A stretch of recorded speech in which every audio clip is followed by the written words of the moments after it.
আমি আমার বিয়ের সময়, না এই কথা বললে আপনার রাগ করবেন, ধর বাদ দেন না, পার্লামেন্টে আসি না, কঠিন মুসিবতে পড়লাম রে ভাই আজকে। তা আমার বিয়ের সময় আমি যখন পাত্রী দেখা শুরু করেছিলাম, একজন মেয়েকে পাত্রী হিসেবে দেখতে গেলাম, আমার সঙ্গে কেউ ছিল না, আমি একাই ছিলাম। এটা বলছি যুবকদেরকে বোঝাবার জন্য, জীবনে যাই করো আর তাই করো, নবীর সুন্নতকে বাদ দিয়ে কোনো কাজ করতে যেও না। This is my message. তো বিয়ের সময় পাত্রী তো সবাই দেখে, আমিও দেখতে গেছি। তো মেয়েটা আসলো, very modern, highly educated, well qualified, দেখতেও মাশাআল্লাহ ভালোই সুন্দরী। तो दिल में मैंने सोच लिया था कि यार अगर शादी करना है तो इससे कर लेंगे, कोई बात नहीं, করে নিব বিয়ে, সমস্যা নাই। তো অনেক কথাবার্তা হলো,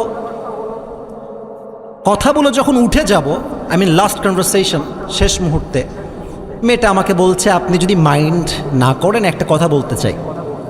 তো আমি আবার ঘাবড়ে গেছি, আবার কি বলে ফেলে আল্লাহই জানে। তো মেয়েটা বলতেছে যে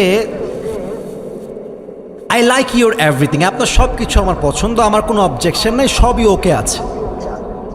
বাট আমার এক জায়গাতে অবজেকশন আছে, অভিযোগ আছে, যদি আপনি সমাধান করতে পারেন আমার জন্য খুবই ভালো হয়। আমি খুবই আগ্রহী, বললাম হ্যাঁ বলেন, why not, I will try my best, আমি চেষ্টা করব। তো মেয়েটা বলতেছে যে দেখেন আপনি তো অনেক যুবক মানুষ, আপনাকে দাড়িতে দেখতে কেমন যেন খ্যাত মানে আনস্মার্ট লাগে, চাচা লাগে দেখতে আর কি।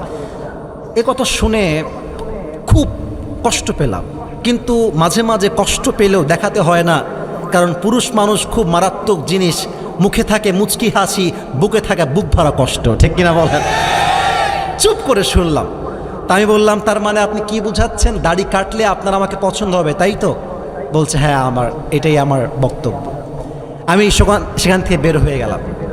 পরে তাকে আমি মেসেজ দিয়ে বললাম আপনার মতো মেয়ে জীবনে অনেক আসবে, অনেক যাবে, কিন্তু আপনার মতো মেয়ের জন্য আমি আবার নবীর সুন্নতকে জবাই করব, এটা তো কোনো কাপুরুষের কাজ, এটা কোনো বীর পুরুষের কাজ নয়, এটা বীর পুরুষের কাজ নয়, কাপুরুষের কাজ হয়ে যাবে, ঠিক কিনা বলেন?